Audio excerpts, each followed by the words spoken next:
what's up?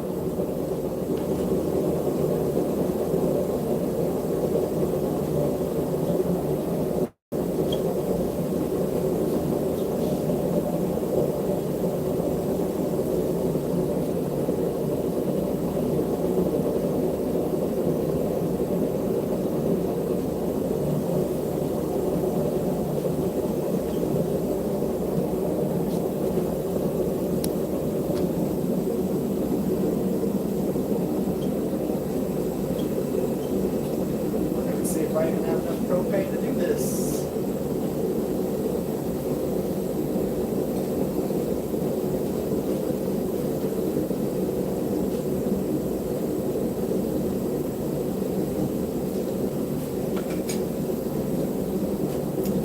What is going on? Now, I'm gonna be real with y'all. I didn't even know if I was gonna do a live stream today because I have had a long day, and I have no clue how much propane we have. So we're gonna do what we can. I had one of those crazy work days where you work 12 hours and you walk 9 miles during your working 12 hours. So I am absolutely exhausted. And then I got off work and decided to go shovel about 400 pounds of rocks for my wife. Let's turn this on, maybe. There's a little more light. So, yeah, worked 12-hour shift. I've been awake since 4 o'clock this morning. I could do cold forging because we are working with ADCRV2 in this. So technically, could I do cold forging on this? I could. What's everybody up to? But yeah, I got off work and then went shoveled about 400 pounds of gravel into the bed of my truck, and then was like, you know what? I'm gonna go out here and we're gonna do some forging until we run out of propane.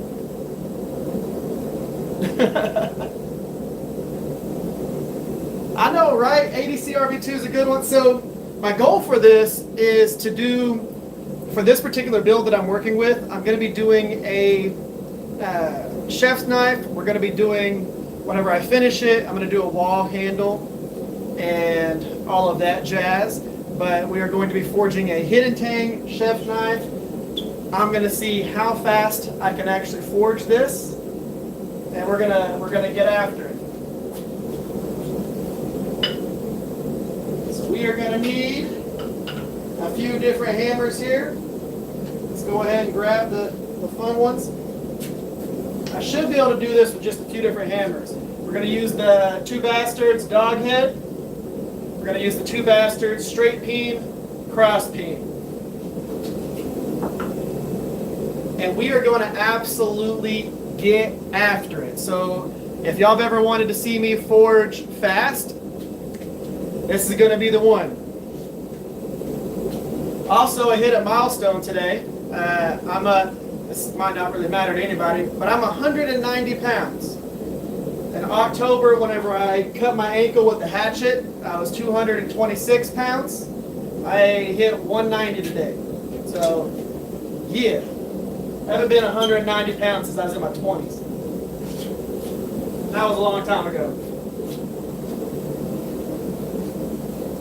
So we're going to do, we got it in the forge right now. What we're going to do is we're going to step down that area that's going to be the tang. So the step down from the heel up into the tang area. So basically, not like this at all, but we're going to create this notch here, and we're going to draw down this heel, of course forge out our blade and everything, but right now we want to focus on this area right here, which is going to create our tang. And because it's going to be a chef's knife, we want that tang all the way up to the top, and especially because we're doing a wall handle, we don't really need to do like a step down. We'll grind that in later. So we just need to grind, or we need to forge in the tang area that'll create our initial heel, and then will forge off that blade. But I'm going to be absolutely getting after this like a freaking monster.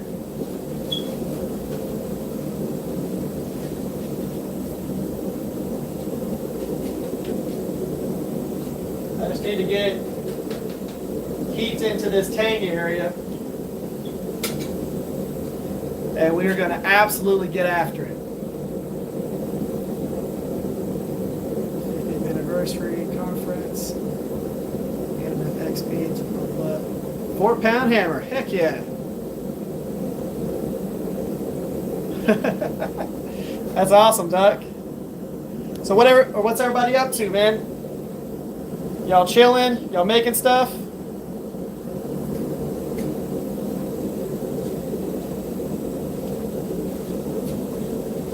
All I need this thing to do is get some glowing heat into it, and then we are going to absolutely get after it. We're starting with 2-inch tall stock, so we're not going to have to worry about drawing down much of a heel because we already have a pretty good height. My goal is for the heel to be about 2.5-inch tall, and then we're going to do a pretty aggressive taper towards the tip there.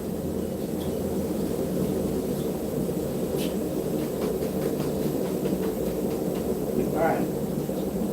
I don't want this fan blowing directly on the blade. I want to keep as much heat into it as long as possible. Got to use these tongs.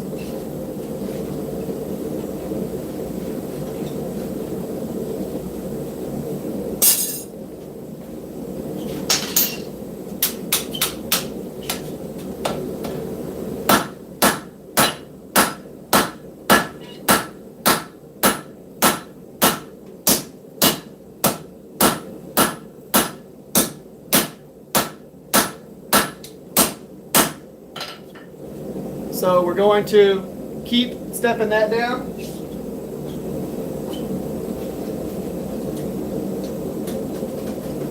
Get it out of the tongs.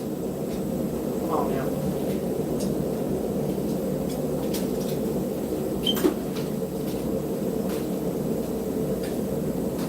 For how hard I'm going to be hitting it, I have to use these tongs right here.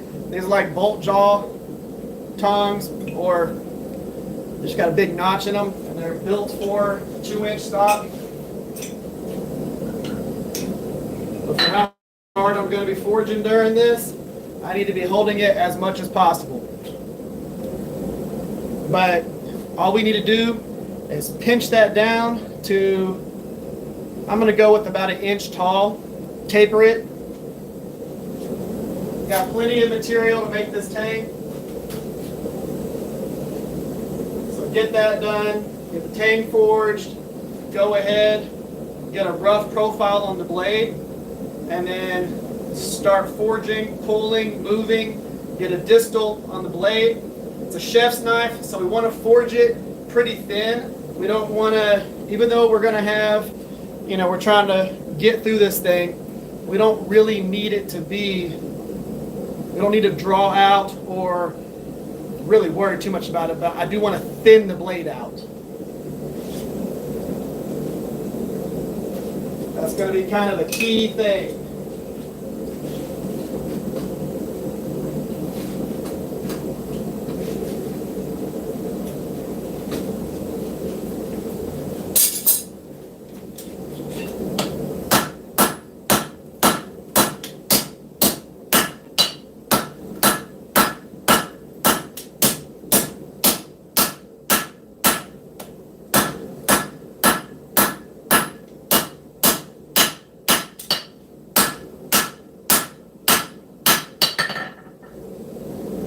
Keep bringing it down.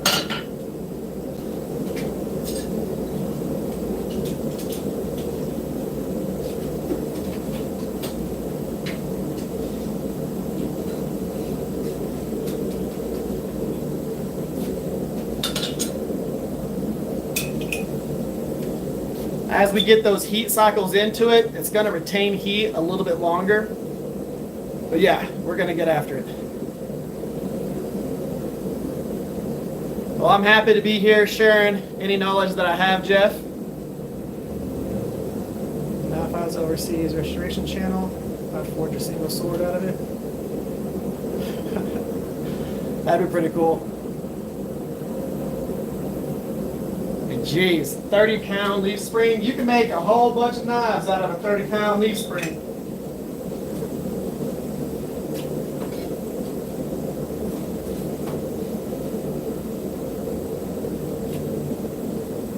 Yeah, once this starts getting a lot of heat into it, it's going to retain the heat more and let us forge often, more often.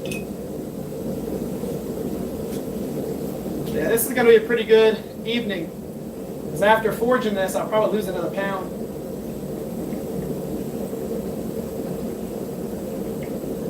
It's about 93, 95 degrees outside.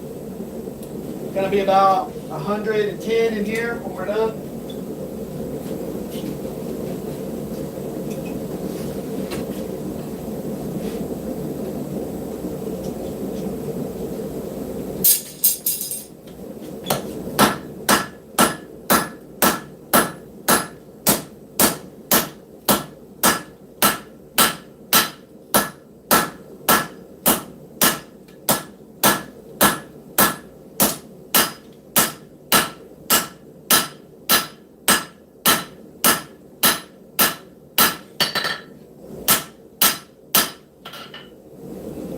We got a nice heel forming there, and yes, it is 80 CRB2. Oh, in there now. Wow.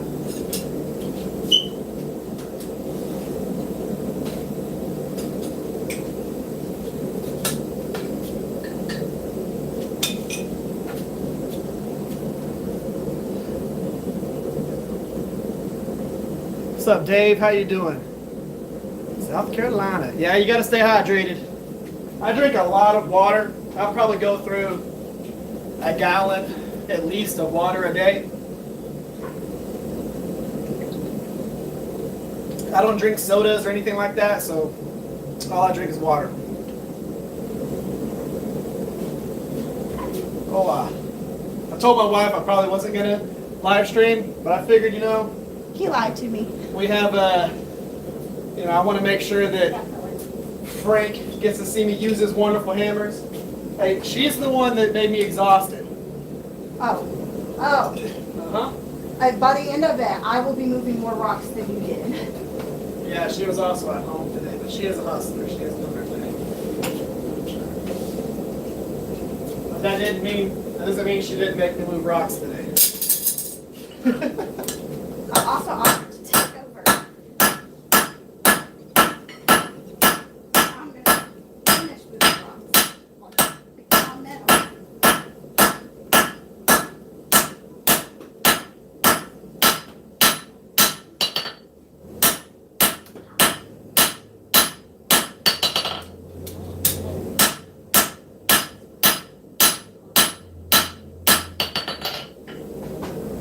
Bringing it down.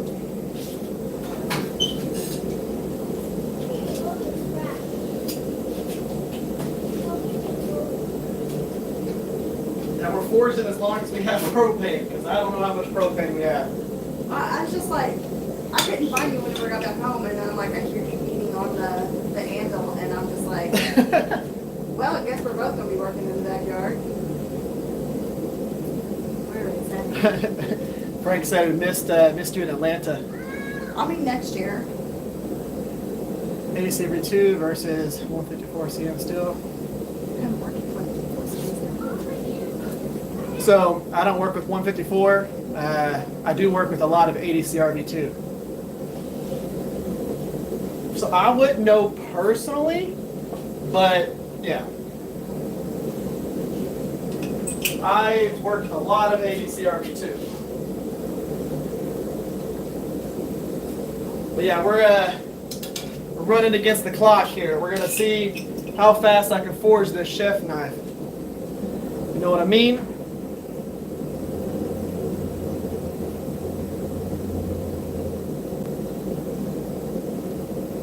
Hey, it was awesome getting to meet. One of the best parts about Blade Show is being able to go out there and hang out with people, meet people that I've talked to on the channel or have other channels, and be able to say hi in person, shake hands, do all that stuff. Plus, I typically have one of my knives with me so where people can actually see it live, like in their hand. Yes, not so much live. Because you're actually seeing it, holding it in real time.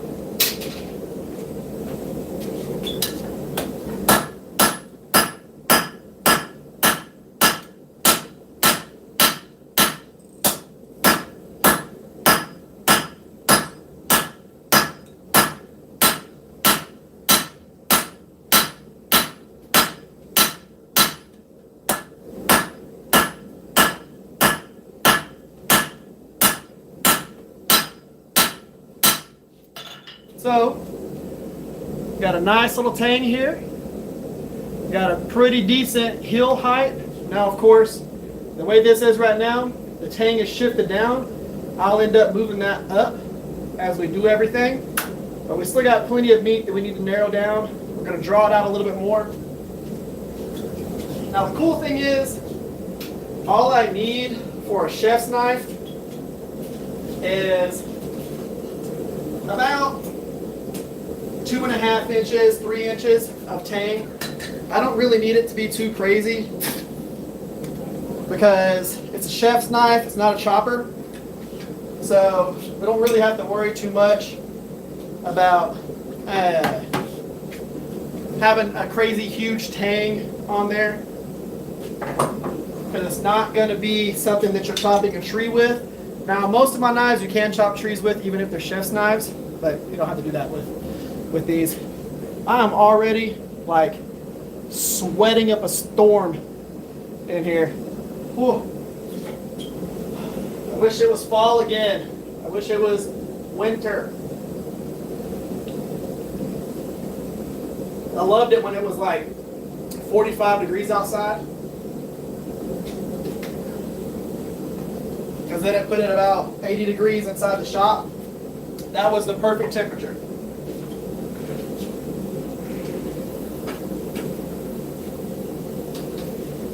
So we should be able to finalize the tang on this next heat, and then we'll switch tongs, and we'll go ahead and use one of the new sets that we have here, the smaller box jaw. We'll use that and be able to work that blade.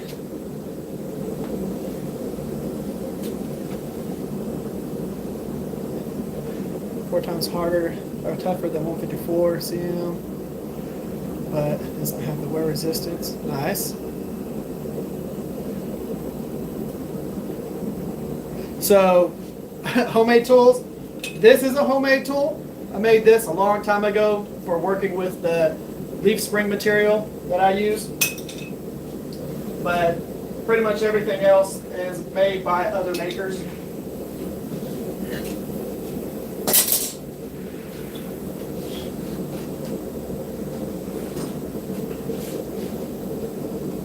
I'm all about using other makers' tools. It's pretty fun.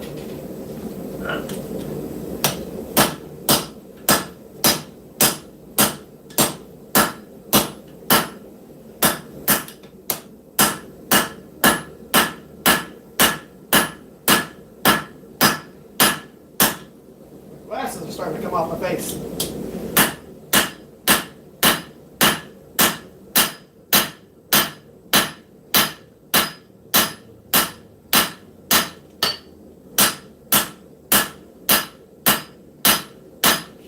So you'll see, I've already got it to where it's starting to come up. All I'm doing to take this from where it was all the way off to the side here and bring it back up to the spine is I'm hitting here, which is behind where it's on the edge. So the anvil is right here. I'm hitting down offset from the anvil instead of hitting here like I've been doing. And that will automatically bring this tang up. And it will give us even more of a heel.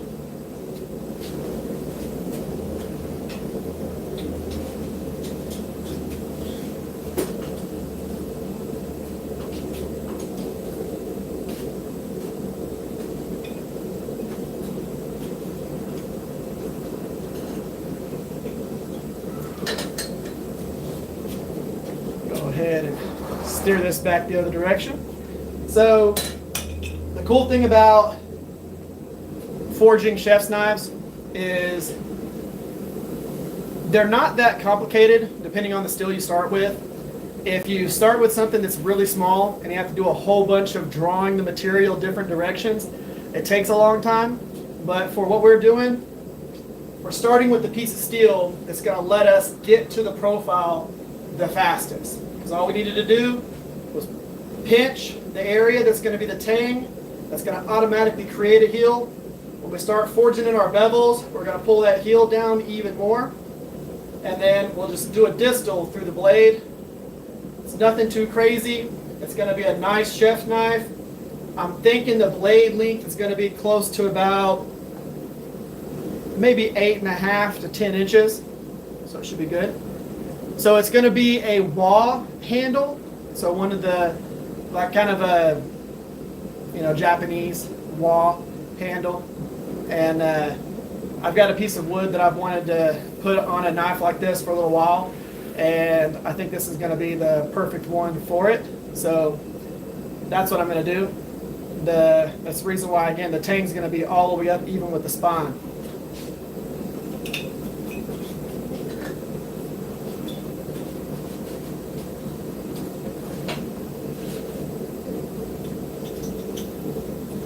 Big thing is we need to get to working on the blade so that we can finish this out.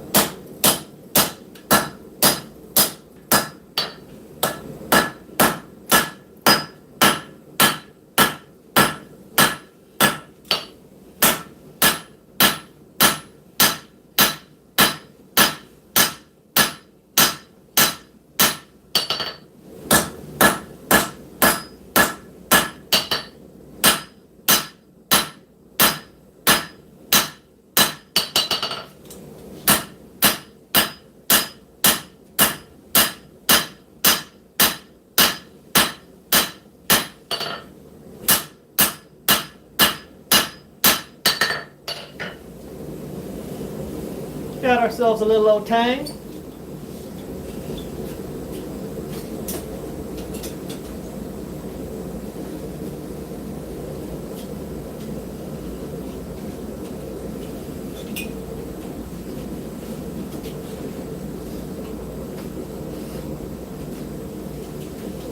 Now we're going to go blade first, try and get enough heat into it to be able to start forging that blade. Before we run out of propane, we're going to see how quick we can get this going.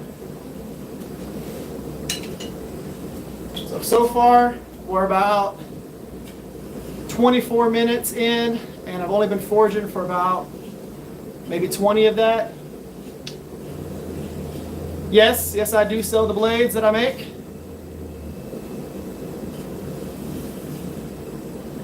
Yeah. I sell everything that I make for the most part. I only keep a few.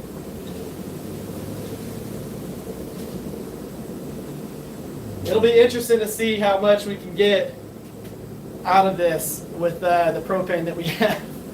So for the blade profile, what we need to do is we need to get the tip forged in, and then we need to start drawing out the bevels.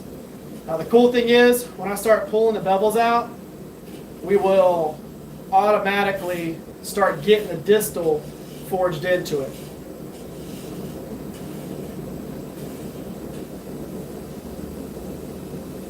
Well, thank you, Danny.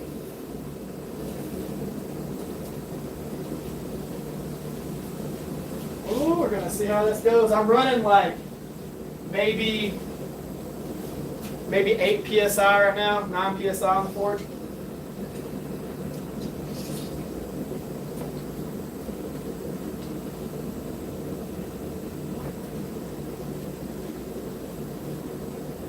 Okay.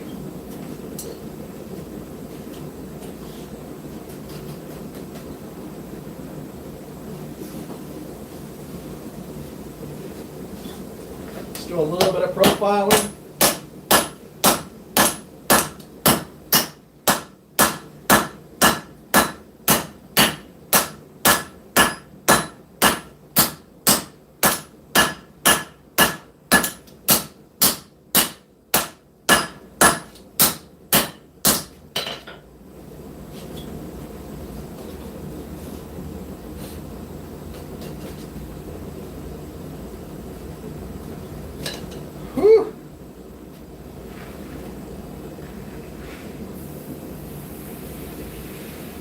Thank you, Z-Jack.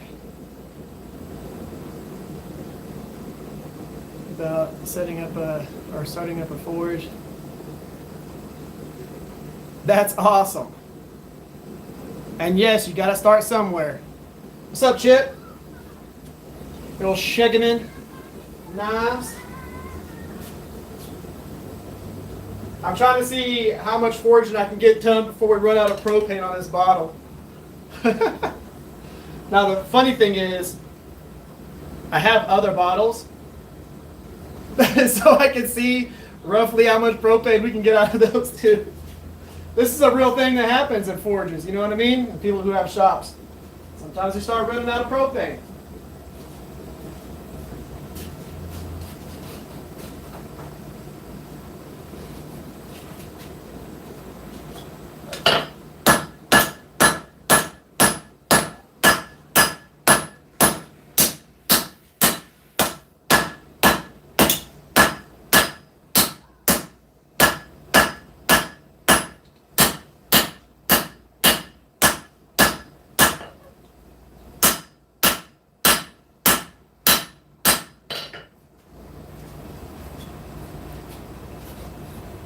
Okay, I'm going to see about swapping to one of those other bottles real quick, see if we can get any propane out of them.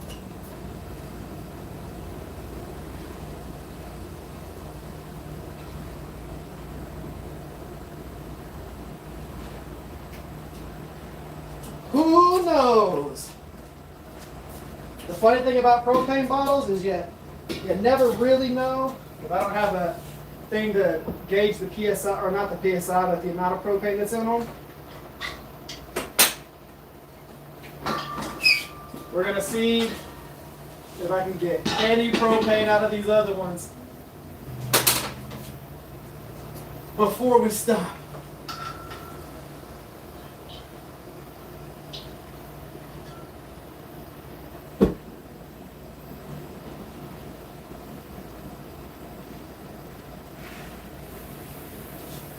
There's like a smidge in that one.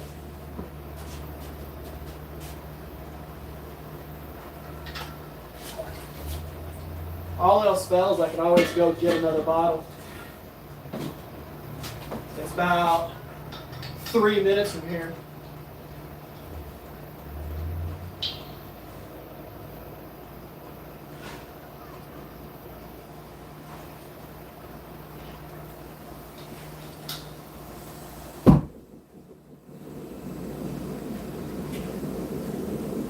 There we go. What y'all think about that? Poof!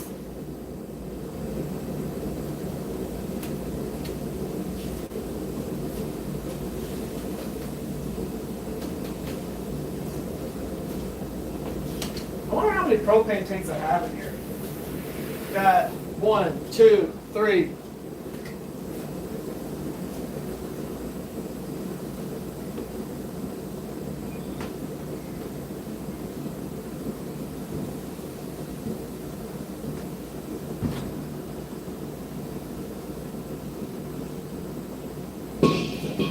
Found one of my other propane tanks.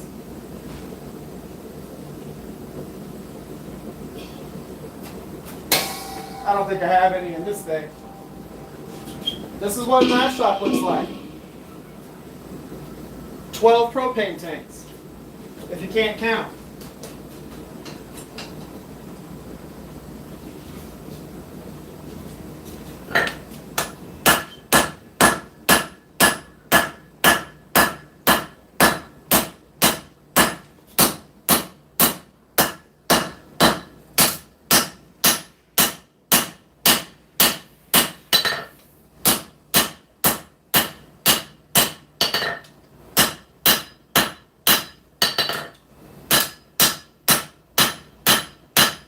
The funny thing is,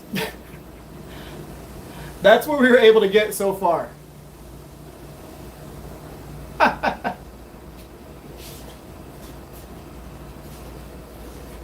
We're going to try the last bottle.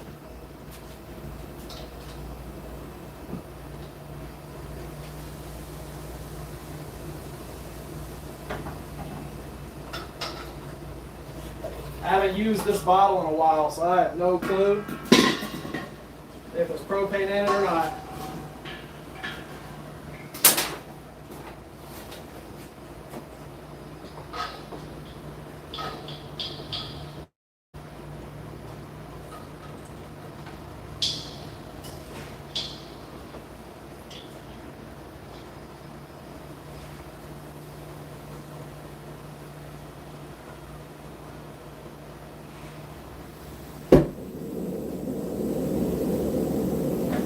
There is propane in it.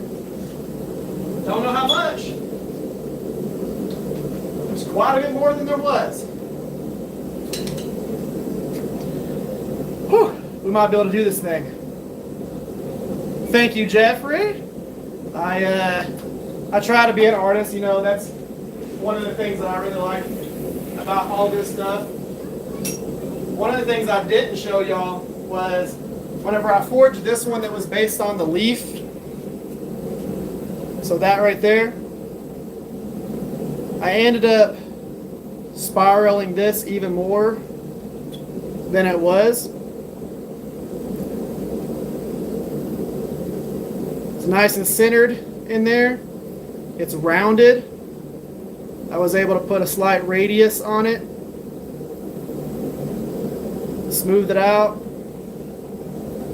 But yeah, that's the one that we forged on the live stream. Full integral knife.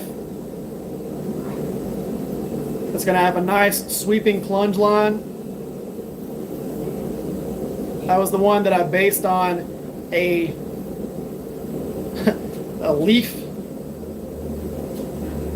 Just passing for stick. That's really fun.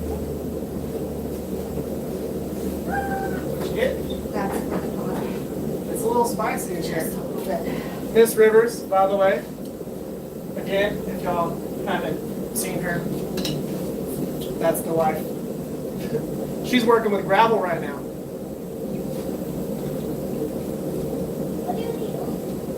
That's what I was saying whenever I started this.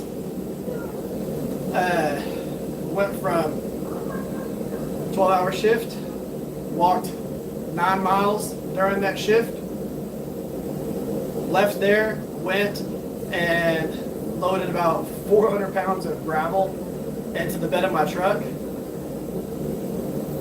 She's shoveling all that gravel into an area in our backyard, and then I decided to come out here and forge. He's going to think you're cooking meth, buying all those. Yeah, right? Bottle, bottle, bottle, big bottle. There we go. Now we got heat into it.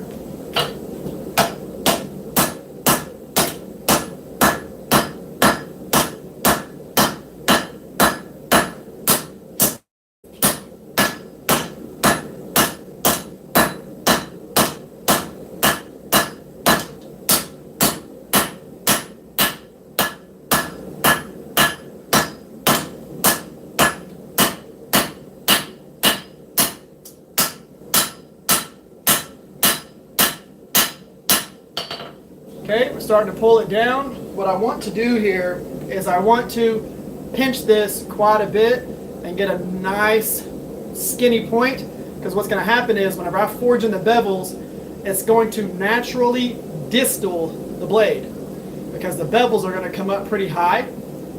So by default, it will put a distal taper on the blade as we pinch this.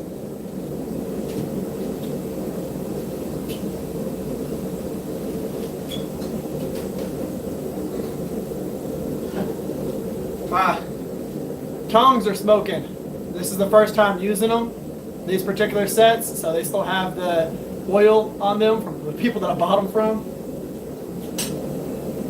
These are so freaking perfect for working with hidden tangs. The ones that I've been using were 1.25 inches. These are about 3/4 of an inch. Absolutely awesome. Yes, we're forging a chef's knife out of 80 CRV2. And getting after it. all I did was cut hay today. Yeah, that could sound like you didn't do a whole lot because you're like, all I did was cut hay. There's a chance that you did a lot. What's the temperature in Canada right now, Danny?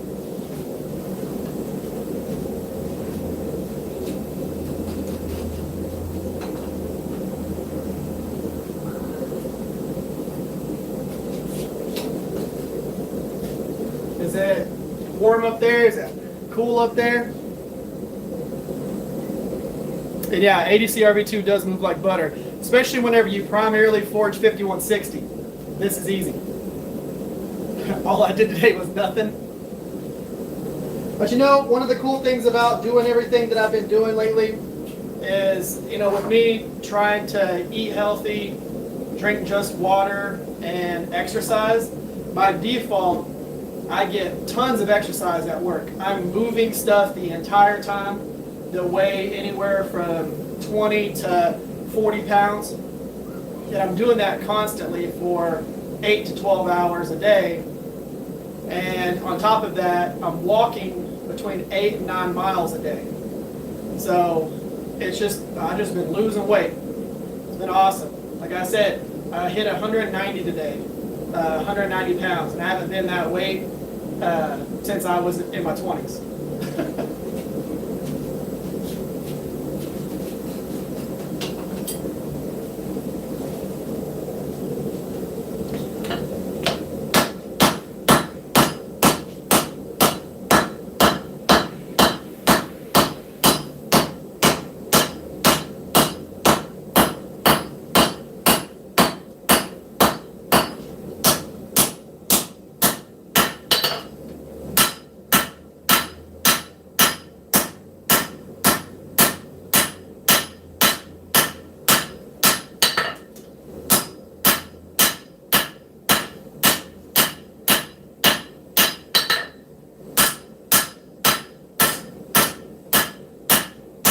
We do want to make sure that once we start forging the profile, that we are doing a little bit of planishing as we go.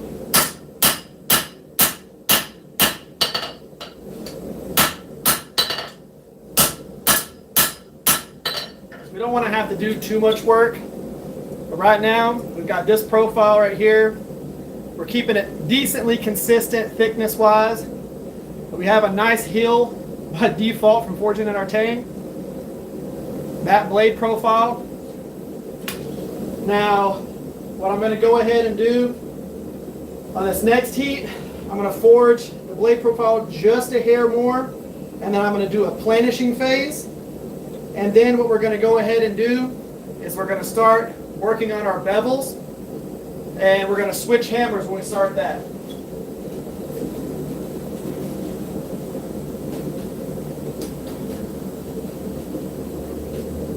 So what you're seeing me use is, of course, this is a 2 Bastards hammer. If you can even see that on there. Right there. 2 Bastards. This is his dog head hammer. And I'm using this primarily to forge this. I really like the dog head because no matter where you're forging, your hand is up off the anvil and it puts all the weight on the head side. There's no weight on the back side here. Everything makes this naturally work its head down just like that. There's not an even weight on the back side, so whenever you're forging, you're just getting after it and it's naturally wanting to index to where the head is right on the anvil.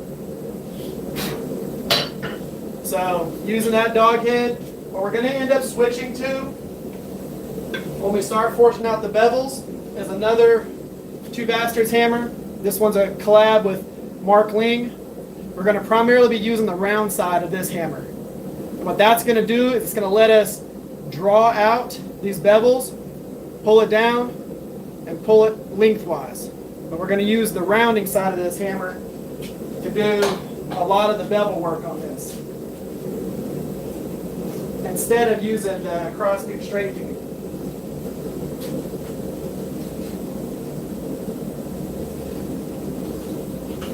little bit more heat into the blade. All we're going to be doing on this phase is a little bit of profiling and planishing. Then we're going to go ahead and start pulling everything out. The whole point behind the planishing at this phase is we want to get the thickness even, so we're not trying to fidget with that, to mess with that, while we're doing all of the bevel forging.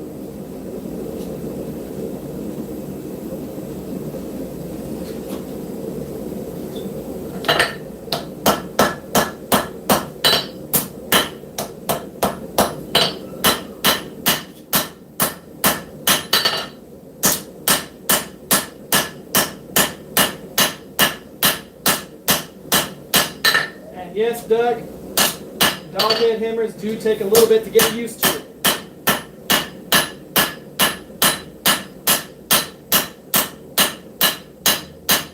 But once you get used to it, it's absolutely awesome.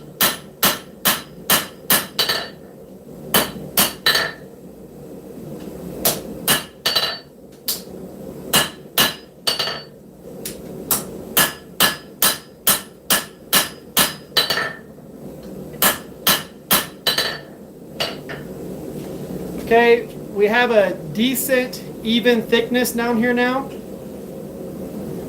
So pretty uniform thickness. I wanted to drop this tip down just a hair.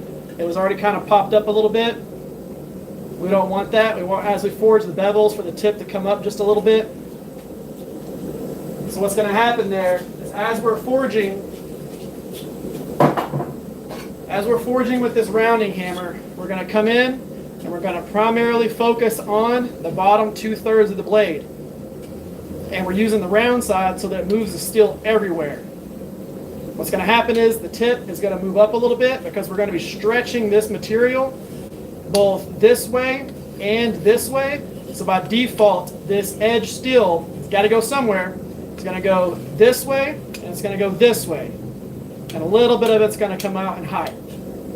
What we're going to be using when it comes to this head is a few different things. I'm going to show y'all, because a lot of the times you'll have people tell you that they're using a rounding hammer for this. Here's the trick to this. Oh, I'm sorry. That's Arlen. So the trick to using this hammer right here is we're going to be using this section for moving the material kind of everywhere. We're going to be using this section almost like a cross peen. So we're not having to switch hammers. We're going to be using this top rounded section as the cross peen. So we're going to be coming in at an angle and pinching it. I'll show you on another piece of steel. We'll use this blade right here. So we're going to be pinching just like that right there. And that's going to be moving the steel the direction that it's going. So like right here, this will be moving the steel this way. If we turn it this way, it's going to move the steel this way. So if we wanted to get length, we would forge like this. If we wanted to get height, we would forge like this. So forge it like that, forge it like that. Forging on the flat side of this rounding side is going to give us everywhere direction here, like a cross peen, whenever we're working with it. And it keeps you from having to switch to a bunch of different hammers in the moment.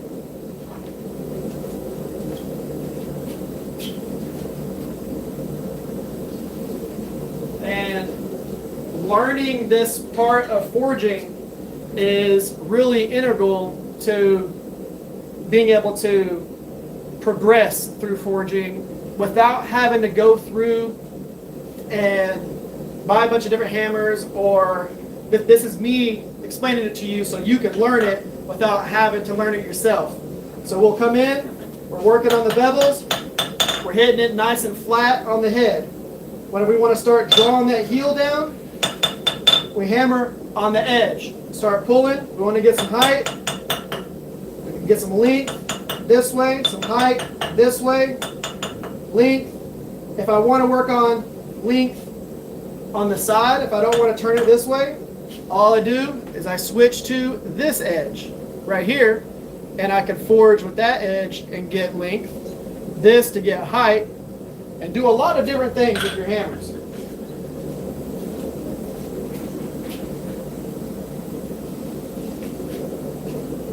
So we're going to start at the heel with the round side.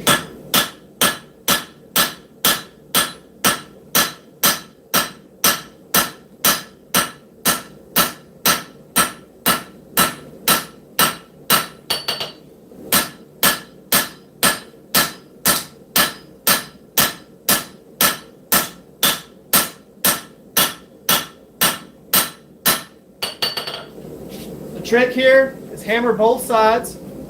You can see where I was hitting right there, about the bottom third of the blade. You can see we're already getting a belly here off just that. But you want to hammer on both sides. And the trick here is hammer in the same exact spot. Move the steel, not your hammer. Don't work like this. Hammer in the same spot like a power hammer and move your steel. It's going to keep your hammer blows consistent. If you're chasing the steel, what's going to end up happening is sometimes you're going to hit flat, sometimes you're going to hit at an angle, sometimes you're going to hit with the top down this way, but you're going to be bouncing all over the place because you're trying to chase the steel. You want to get consistent.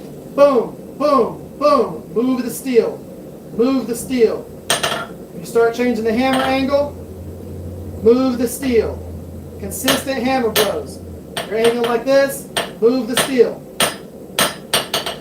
And it's going to make it to where whenever you get to the finished product, you don't have as many random hammer blows. You have purpose-driven, focused hammer blows.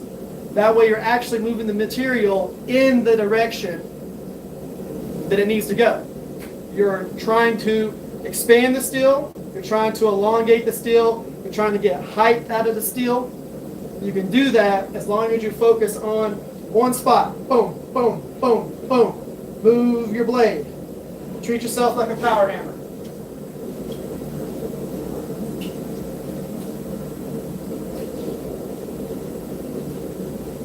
That's one of the things that I learned as I was progressing through forging, was thinking through, how do I get consistent hammer blows?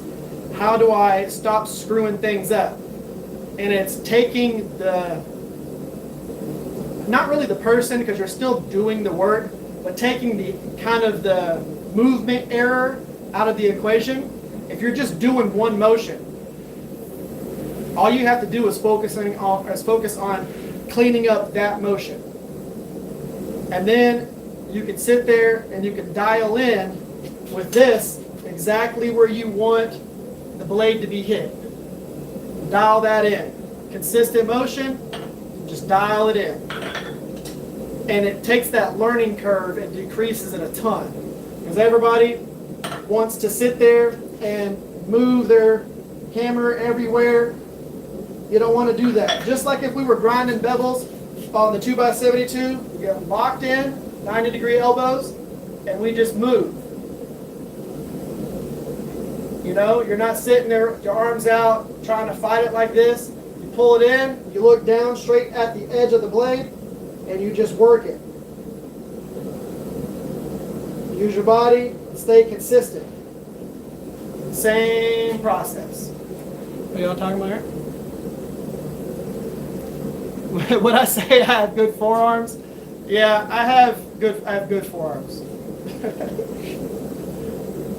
But yeah, I've got big forearms. The old Popeyes.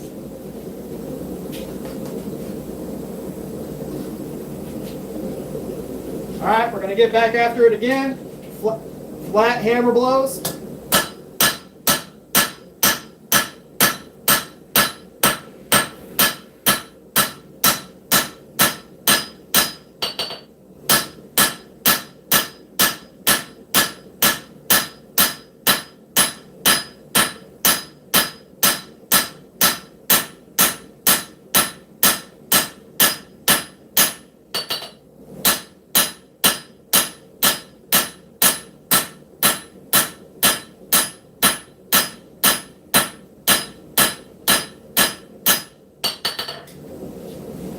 See that profile we're starting to get right there?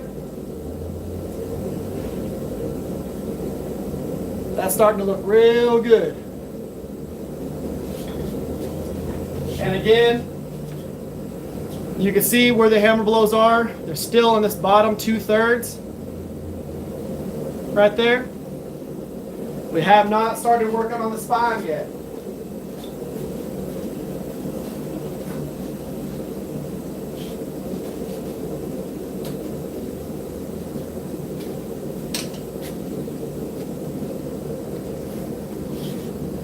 Let's see here. 2-pound hammer. Yeah, 2 pounds is fine.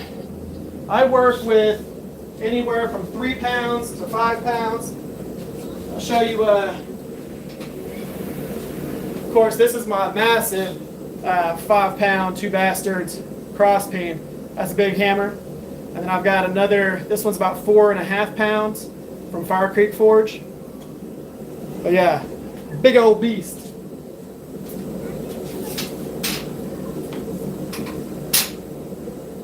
By the way, if y'all didn't know this, these live streams are sponsored by Two Bastards, Texas Smithy and Supplies. So in all the videos that I do, they're linked in the description. They're the ones that make all the hammers I use in these live streams. Absolutely love those guys. It's Frank and Nita. If you need a hammer and you call them, you will actually talk to Frank and he will actually help you decide what hammer you should get for your project. So if you're trying to decide what hammer that you need, Zachary, if you call him, tell him what you have now, he can help advise you on which hammer to get moving forward. What I would suggest, if you're going to get 2 hammers, you get yourself a straight peen, cross peen, like this, and you get yourself a rounding hammer. It's got a flat side, it's got a round side. You get 2 hammers like this, and you are good to go. You can pretty much forge whatever the heck you want to forge.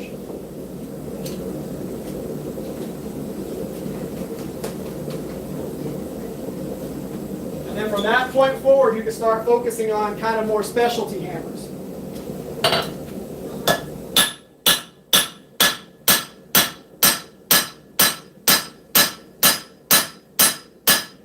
Now focus on pinching that heel down.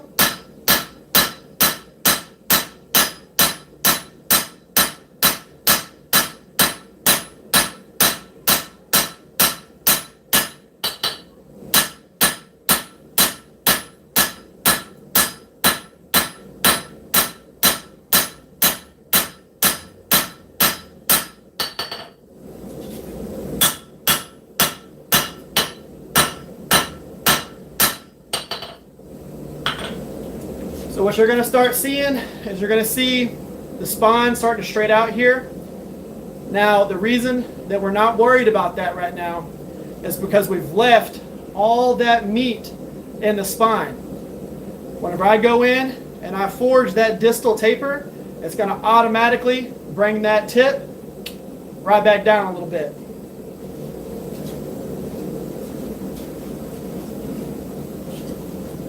I always focus on the bottom 2/3 of the blade first.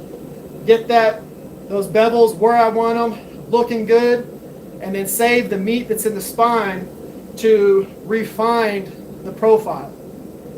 So one of the things you got to think about when you're forging is material management. Keep the material where you need it so that you can move it later.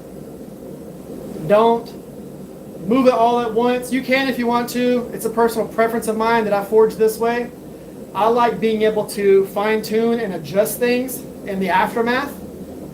And I've forged so many knives that I'm comfortable with the process of that. And Frank is in the chat.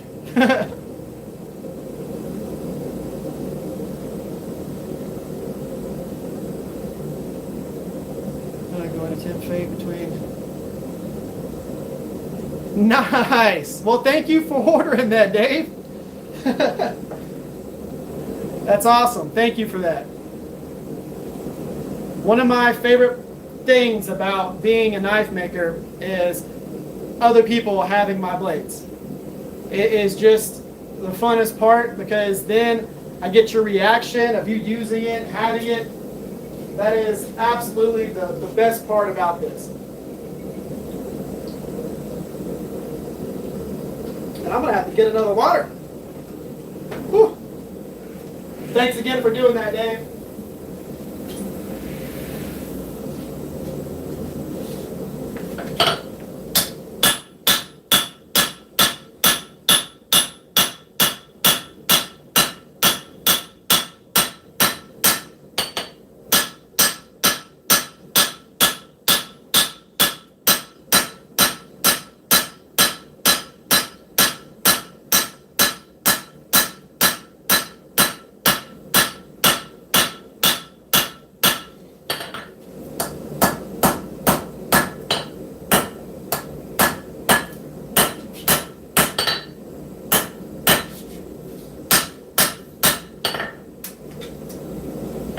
Okay, so we got our bevels forged in. Clean it up. Profile just a hair. So now what we're going to do is we're going to start forging the rest of the blade. So I'm going to blend these bevels all the way up to the spine. I'm going to pull that spine out, put a distal taper on it. You can see right now we have a slight distal, but that's only the front 2 inches. We're going to get quite a bit of a distal as we start moving this material forward.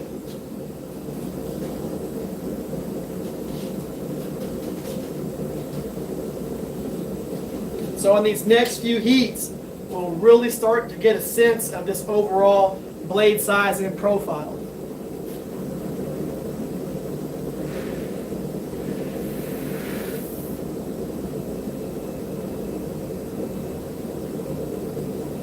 How long do you want the handle? So for me, when it comes to a chopper, I'll show you a knife that I've had over here that I just have not finished. I haven't had time to work on it. So this is more of a camp knife than anything, but it's got a good sized blade on it. You can see the handle length is slightly oversized for my hand. The whole point behind that is if I'm wearing a glove, my hand will fit in here nice and comfortable. So if I put on a glove and it of course makes the overall size of my hand bigger, I'll have enough length in there. So me personally, if I'm gonna have a chopper, it's gonna have some sort of a, what I call a pinky choil. This is kind of like your index finger choil here. It's gonna have some version of a pinky choil so that your hand can lock in. And then typically it's gonna have a lanyard tube for a lanyard, but I always oversize the handle a little bit.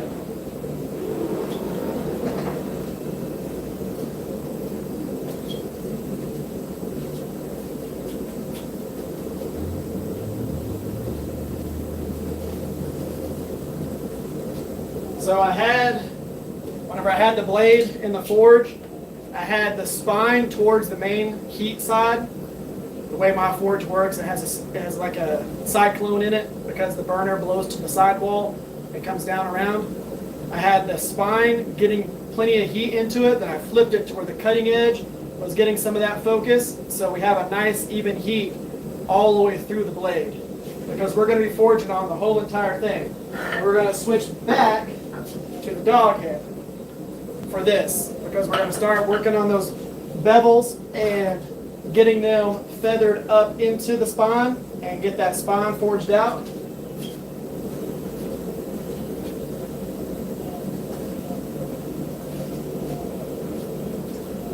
So we start working up to the spine.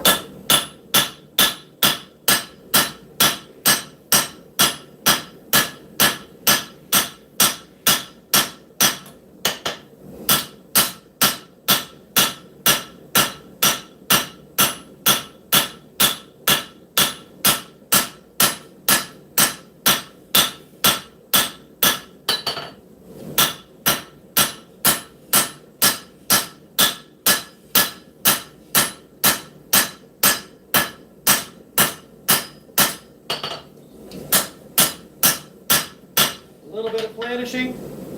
You're going to see that this tip is going to start dropping down because we're forging more towards the spine. So that tip's going to start working its way down a little bit. And what's going to happen here is as we forge this material all the way back into the ricasso area, you're going to see this tang kind of kick down a little bit.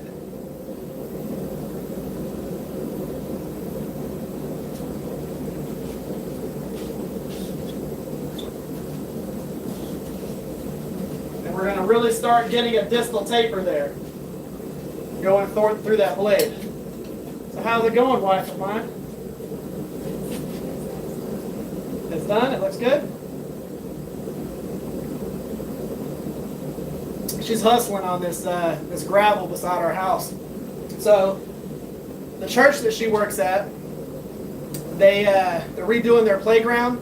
So they pretty much said, hey, if y'all want all this pea gravel that's on the playground, just come and scoop up as much as you want. She scooped up some of it in a big tote in the back of her van while I was at work. How many totes? Huh? 2 totes worth. And then when I got off work, she twisted my arm and I went and shoveled more into the bed of the truck, technically into a bucket, and moved that bucket and dumped it into the bed of the truck. And yeah, it was a lot. But you know what? It's all good. She's happy. I'm happy.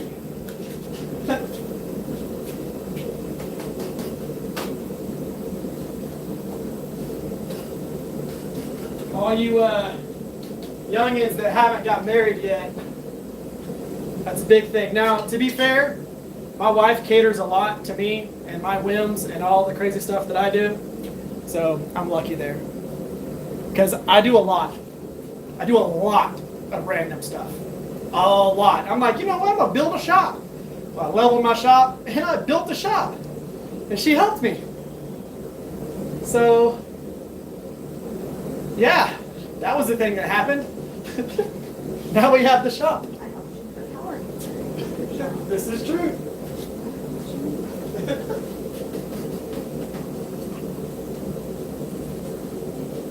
All right.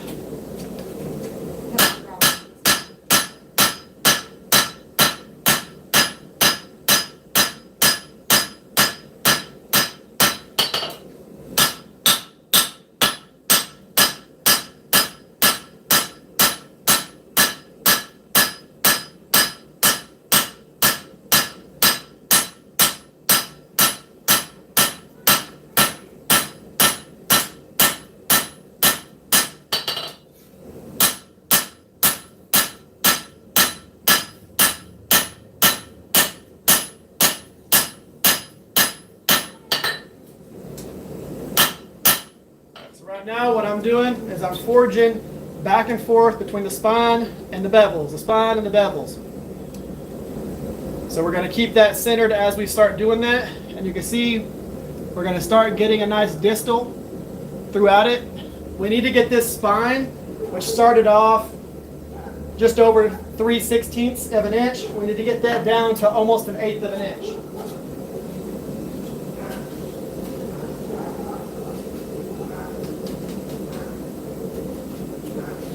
So what I'm going to do on this next heat is I'm really going to get after it on the spine, and I'm going to bring that thickness from the ricasso all the way through the tip and bring it down to where the widest part is just over 1/8 of an inch, and then all the way down to about 1/16.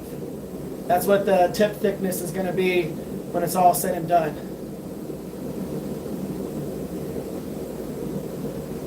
Yeah, it does work the same way too. Happy husband, happy wife, happy husband. Yeah, it's got to be equal. And then, whenever you have a daughter, it's happy daughter, happy everyone. Because if she's upset, nobody's having a good day. Especially me, because that's my princess.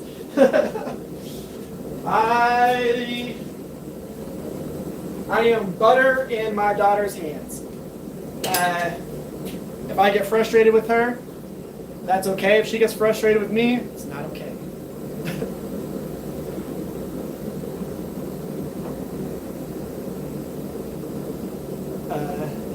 What did you say here, Duck? Did you know the record of the longest time married is 86 years? Wow. What? The longest time, I guess the record for someone being married is 86 years. Oh, for them to be married? Yeah, stay married. That's pretty awesome. I mean, that would make sense if they got married really young and then they were like 100 whenever they. Passed away. Yeah, we've been married for about 20 years.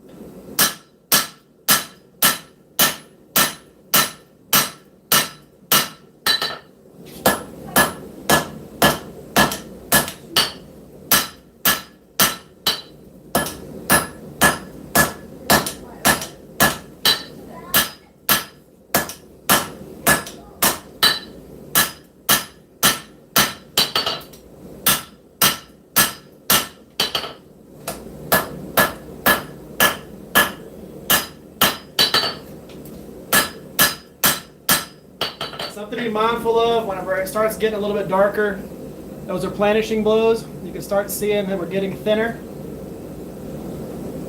as we go through. Profile is still looking fantastic. Right now,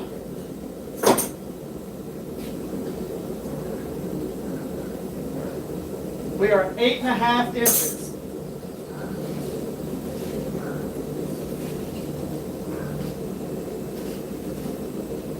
So we're at 8.5 inches in length. By the time it's all said and done, we'll probably have a 9-inch blade. So the overall length on this will probably be close to 14 inches because I'll have about a 5-inch handle on it with the wall handle. So yeah, we'll be about 14-inch overall length, a 9-inch blade, which is pretty good. But yeah, we got married whenever I was still a teenager. So at our wedding, my wife was technically legal age to be able to drink, and I was not. She's 2 years older than me. She robbed the cradle.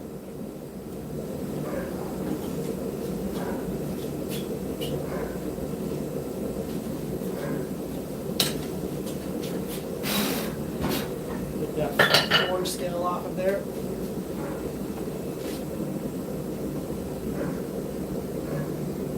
About 43 years to go for a tie for the record. Well, how old are you, Randy?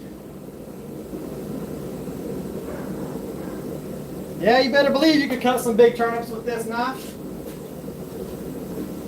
I think it's going to look absolutely awesome. So, the handle material I'm going to use, originally, I thought it was going to be this color right here, but whenever I cut into it, the die doesn't go all the way to here. And I think that that's going to look really cool if typically I would actually use this towards the blade and this towards the heel of the handle, or the butt of the handle, kind of like the profile that I had drawn on here originally. For the knife that I was going to do, this color combo wasn't going to work. But what I'm going to do is I'm going to reverse it to where this is close to the blade and this is towards the butt of the handle. So I think that's going to look real cool, especially if there's a little bit of this dye towards the front. It'll have this color fading into this color, fading into this color. So 68, been married for 43 years. I mean, you never know. All you got to do is hit like, what, 100 and something?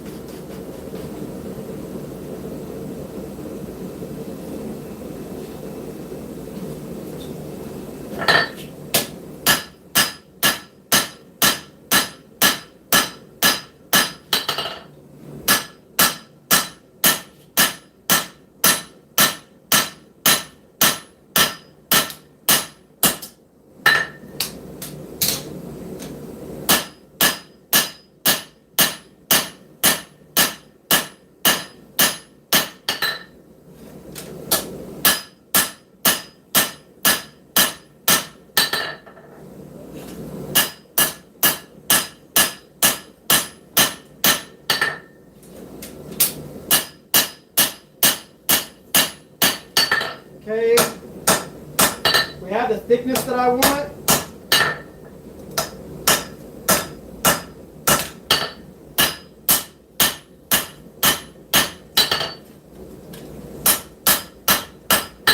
So we have the thickness that I want on the spine.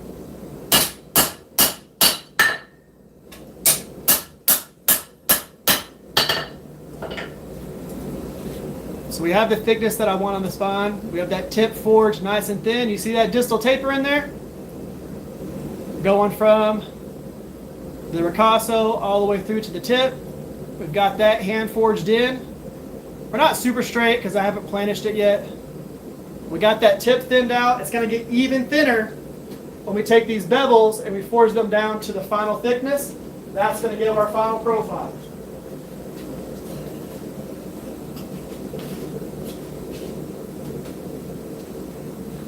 So what we're going to end up getting is that final profile, the bevels forged in just a little bit more, and then planished.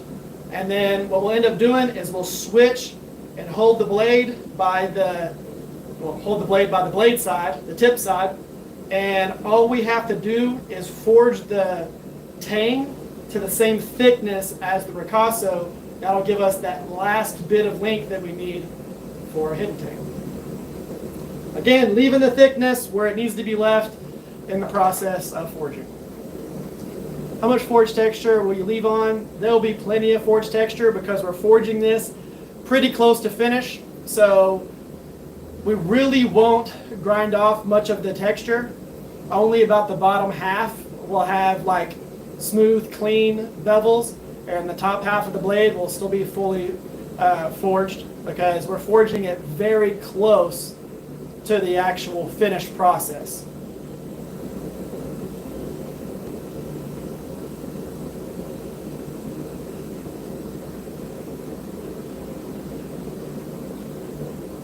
Also, shortest marriage record was 20 minutes. Huh? 20 minutes. That was, we're married, we're divorced. I love you, I hate you, bye.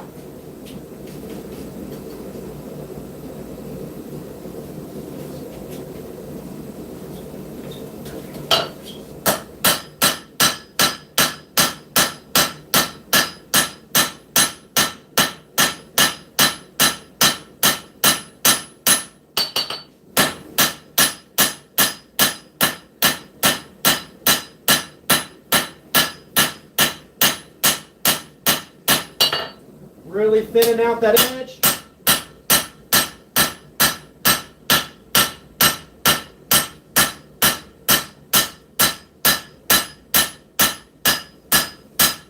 Making sure we work those bevels up to the spine.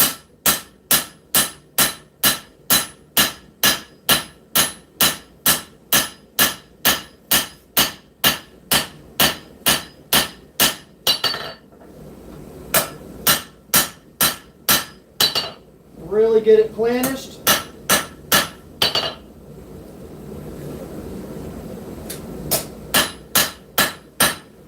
So we're starting to get a really nice profile there. We're not perfectly straight on the edge, but we're getting it nice and thinned out. We're getting that tip nice and thin. What's up, Pinto? We're not doing exactly what I told you we were going to do because we were running out of propane until I found a bottle that had some propane in it.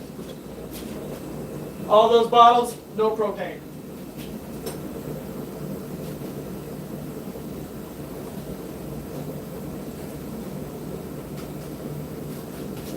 And I think we're going to have just enough propane out of this bottle to be good. And then next week, I will go and have all of them filled.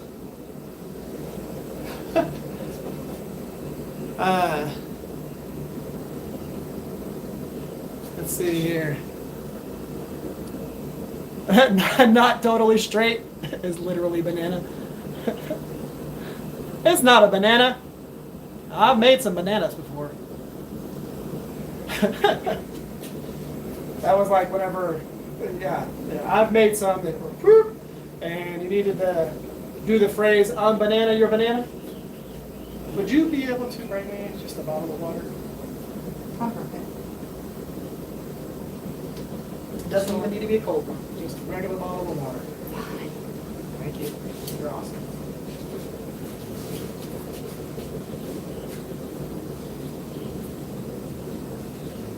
Okay, so on this next heat, I'm going to switch. This is the only time I'm using something that's not a two bastards hammer, and that's because it's an auto body hammer that I've had for a really long time, 26 years. I'm going to use this to planish. We're going to fine tune the blade, clean everything up. We do not need a lot of heat in the blade for this. The point is to planish, not do a bunch of forging.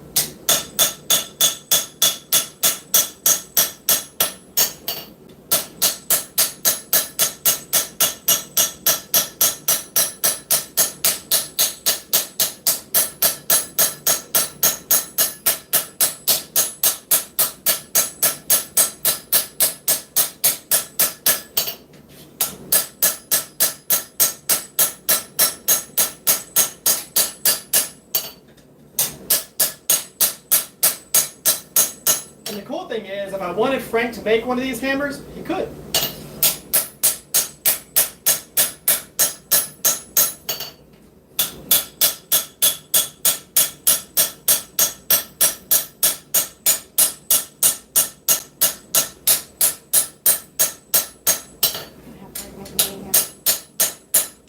I think Frank should make you a hammer.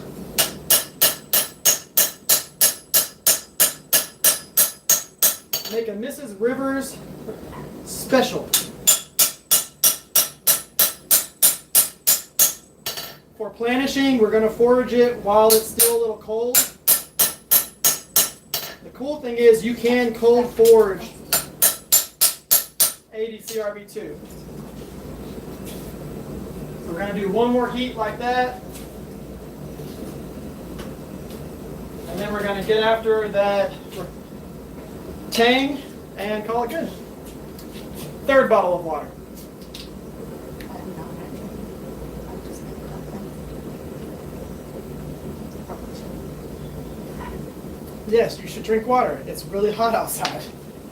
It's cooler now than it was when I started. This is true. So again, we just want enough heat into it so that it has a little bit of Kohler in the temperature there. We're not trying to get it hot, because the whole point behind this planishing phase is just to clean things up. We don't want to forge here. We're not trying to put big dents into it. Frank, I'll get with you. Here, this is... No. No. Do this for... No. So, by the way, fancy business card here. F&N Metalworks, Two Bastards, Smithy and Supplies, right there. But yes, the pin hammer that I got from Frank at Blade Show. So I've got a ridiculously big hammer, and I got a little video hammer.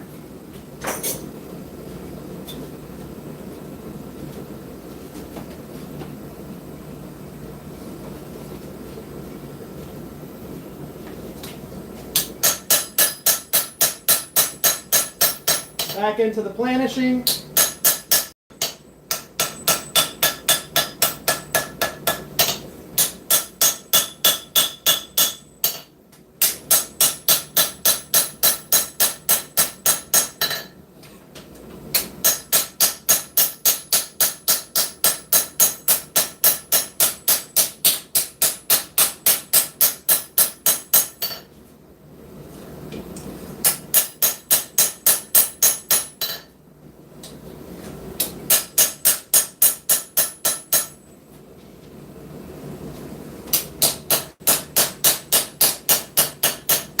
I'm going to tell y'all a trick here in just a second too. Kind of counteracts or works against what a lot of people do.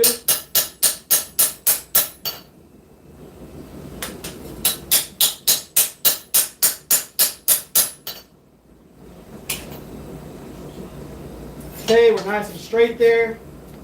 Don't worry about the tang.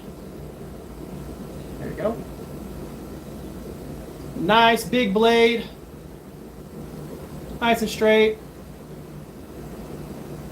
Probably pull that tip over just a hair. Now we're good. Okay, we're just going to switch, holding it from the blade side real quick.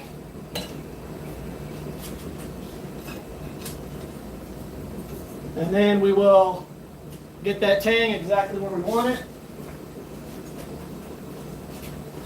Before the forge decides that it's done with propane. Okay.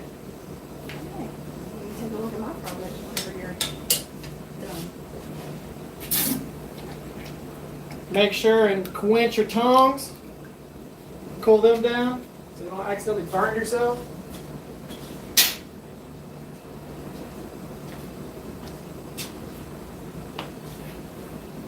Make her one of those little engraving hammers. 4 ounce of pure power. Yeah.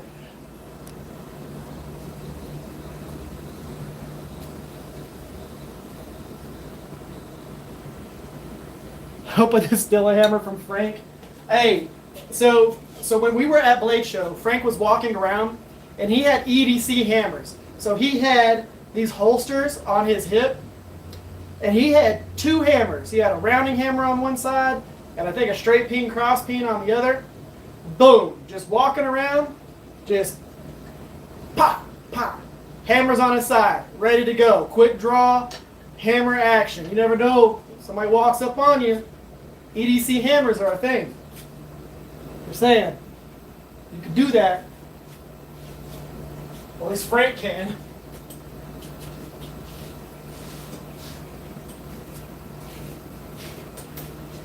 I think we're going to have just enough heat, just enough propane to be able to finish this tang and wrap it up. I'm so excited about this. I didn't know how this was going to go. But we're going to have a full knife out of this. That's awesome. All it took was 4 propane tanks. That's it, just 4.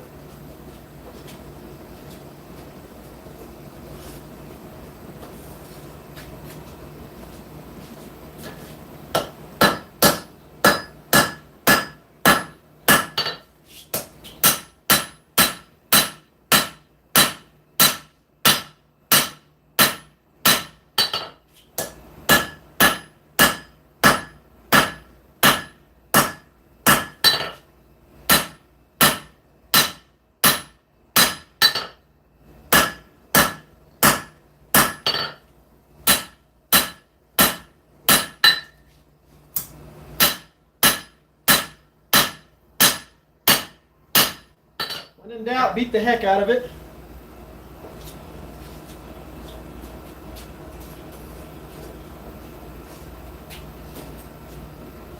Alright, I'll be able to have just enough heat from this to planish this tang. We will have ourselves a forge to finish chef's knife. Running on fumes with the propane and energy because today was a long day. Whew. That is awesome. As a matter of fact, I'm probably just going to planish it with the dog head.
Okay. Grab it with these tongs. Go through. Straighten everything up.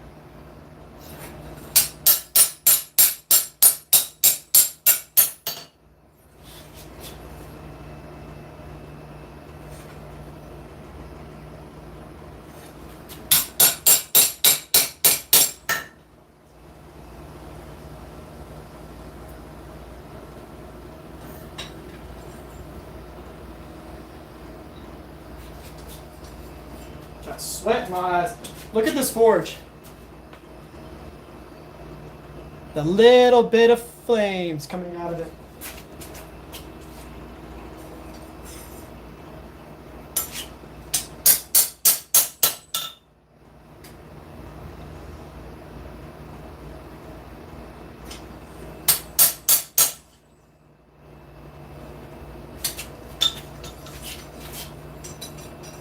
Golly.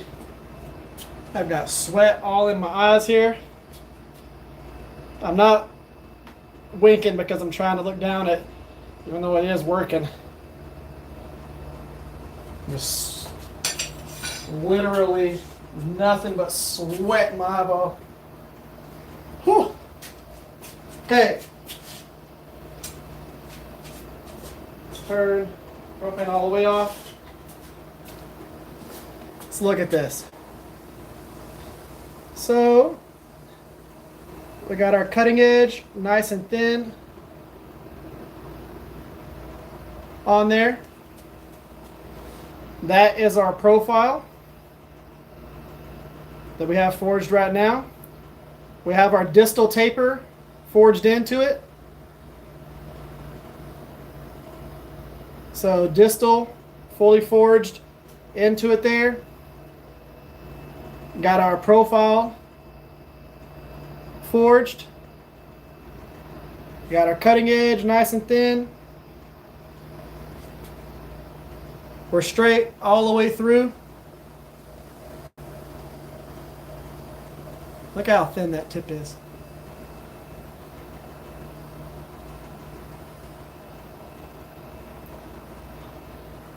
And then our length on our blade.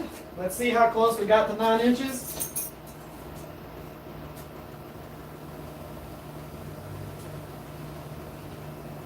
We are at 8 7/8 of an inch on the blade. So we'll have just under a 14-inch overall length when it's all said and done. So we have our bevels fully forged in. So what we're looking for on that is you see how going from the ricasso down to the edge thickness, you can see that triangle from thick to thin. That's what we want there.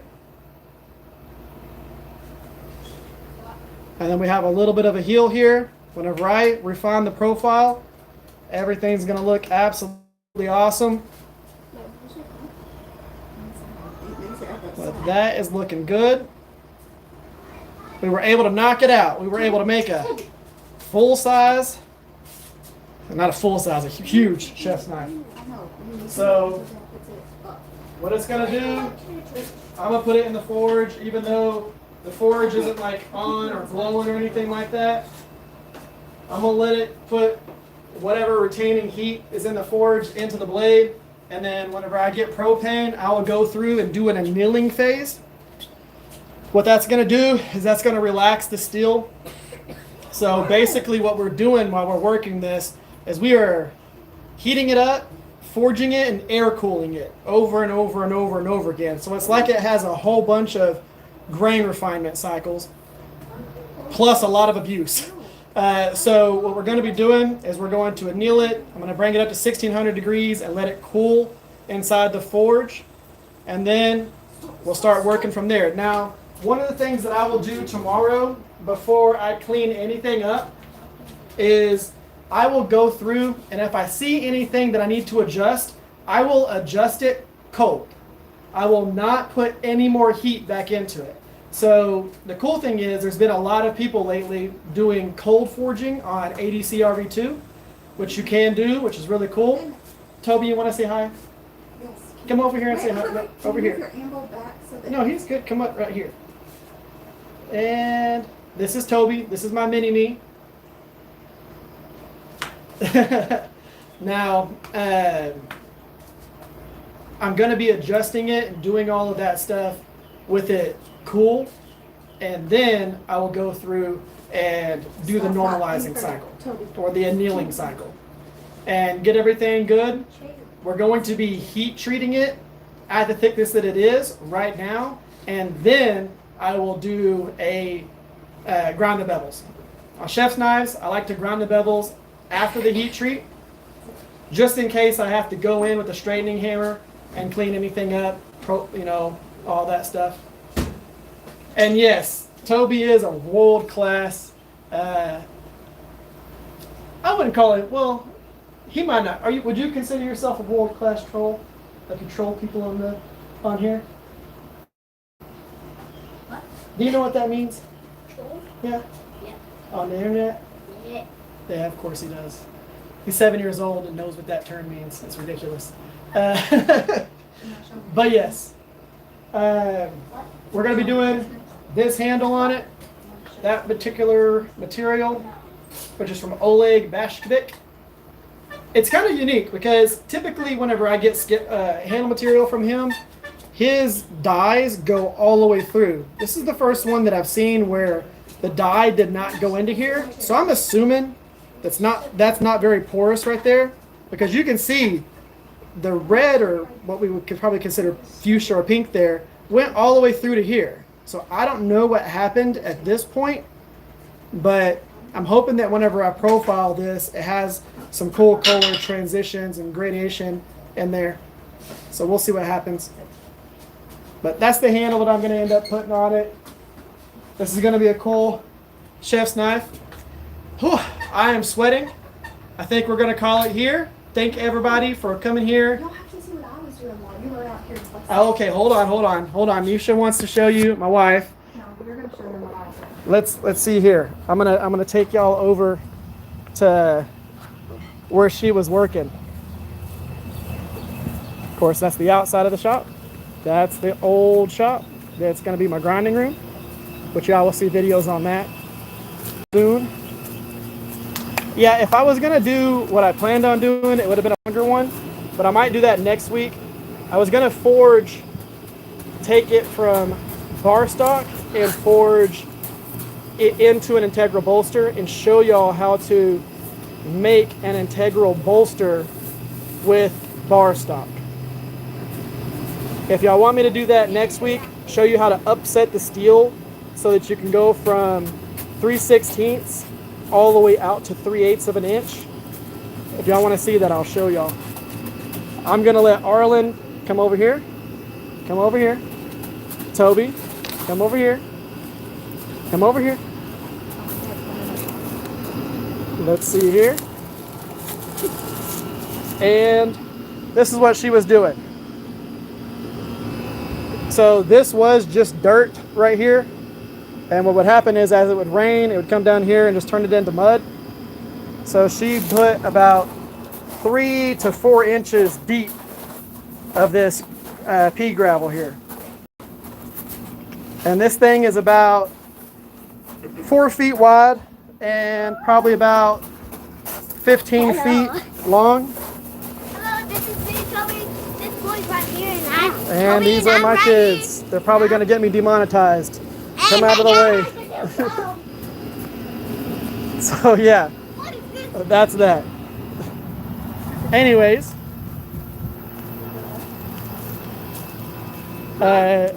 what you should do is finish some of the knives you started. So end it right now. the Shop Talk Tuesdays that we're going to be doing, if I can get out here and work this week, I don't know if I'm going to be able to because I am working 6 days this week. I'll probably work about, 50 something hours, maybe more than that. Yeah, I'm working 6 days this week. So we'll see how that goes. But my goal is to start working on the kukri that's going to have the dragon scales on the spine. That's going to be the next Shop Talk Tuesday build series. where I actually break down the process of all the different little things in that particular build. I'm going to show you how I worked and made the dragon scales on the spine. You got to do them during the live streams. If I do them during the live streams, you won't see the forging process. It would be me doing a little bit of grinding, doing about an hour to 2 hours of a 6-hour handle process. You wouldn't see all the work. My knives, if I'm working on them, they take too dang long to do that. I mean, I'll have probably 4 hours in just figuring out how I want to do the handle on that kukri with the piece of antler that I got. I'll have 4 hours of just the planning process, figuring out how I'm going to retexture it once I change the profile of it a little bit. So we're going to see how that goes. I haven't done some of the stuff that I'm going to do yet, so we'll see. But yes, this was a short one, but to be fair, again, I worked a whole entire day today, walked 9 miles, and moved gravel. So I'm tired. There's Toby as my wife, Nisha Rivers. I'm going to go ahead and call it here. I'm going to go inside, take a shower, and get ready to eat some dinner. Y'all have an amazing week. I will catch y'all on Tuesday for Shop Talk Tuesday, and then, of course, next weekend for another live stream. Y'all have, like I said, an amazing day. And happy Father's Day tomorrow. And a happy Father's Day to all of y'all fathers. Bye, y'all.